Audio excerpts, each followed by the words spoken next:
How do you completely upend 15 years of rule in just 18 months? Today, we're diving into the 2026 Bangladesh election, and trust me, this wasn't just a change in government. It was an event that totally rewrote the country's political future. So, let's get right into it. I mean, just look at this map. It's a sea of blue.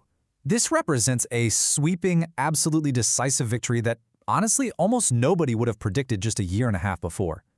On February 12, 2026, the political map of Bangladesh was just utterly transformed. And the number that really tells the whole story? It's 212. Out of 300 seats in parliament, the Bangladesh Nationalist Party, or BNP, locked down a commanding two-thirds majority. That is a landslide. It gives them the power to govern all on their own. No coalition partners needed.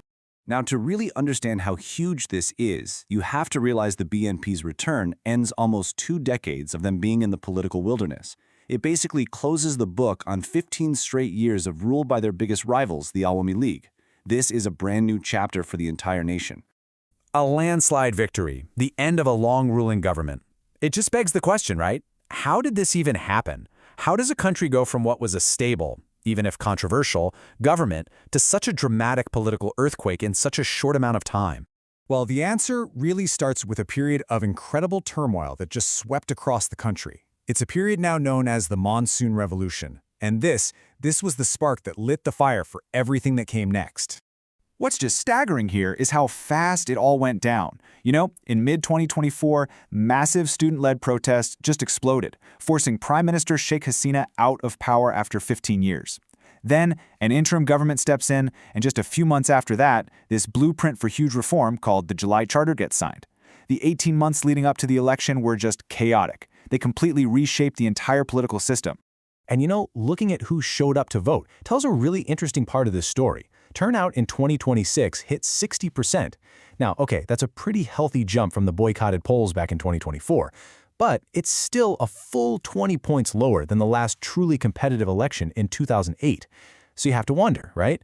Were a lot of people fired up for change, while another pretty big chunk of the population, maybe the old government supporters, just decided to stay home? So I mentioned the July Charter, and it's a super important piece of this puzzle. It was basically a big package of democratic reforms designed to stop any one person or party from getting too powerful. We're talking term limits, so a prime minister can't just rule forever, and a two-house legislature to create more checks and balances. This was actually put to a national vote, and get this, over 70% of voters approved it. That is a massive mandate for change. Okay, so a revolution and a referendum have totally set the stage. Now let's meet the main players who came out of all that chaos to form Bangladesh's brand new political landscape. So the clear winners, of course, are the Bangladesh Nationalist Party, the BNP.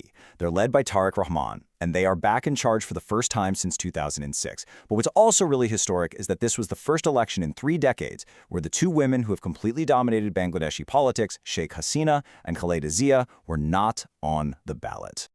Now this one was a real surprise. The new main opposition party is Jamaat-e-Islami, or JI. They led an alliance that grabbed about 77 seats, which is a huge gain for them. And what's really interesting is that they were incredibly effective at getting younger voters on their side, even winning student union elections at major universities. It shows a real grassroots comeback.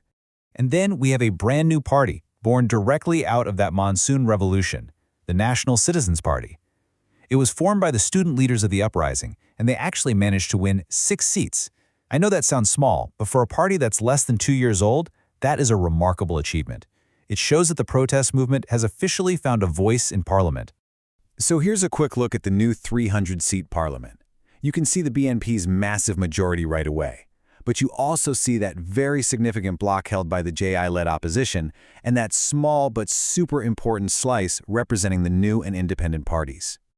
A domestic shift this big never happens in a bubble. The election results immediately sent ripples across the whole region, creating a brand new kind of test for Bangladesh's powerful neighbors, especially India and China.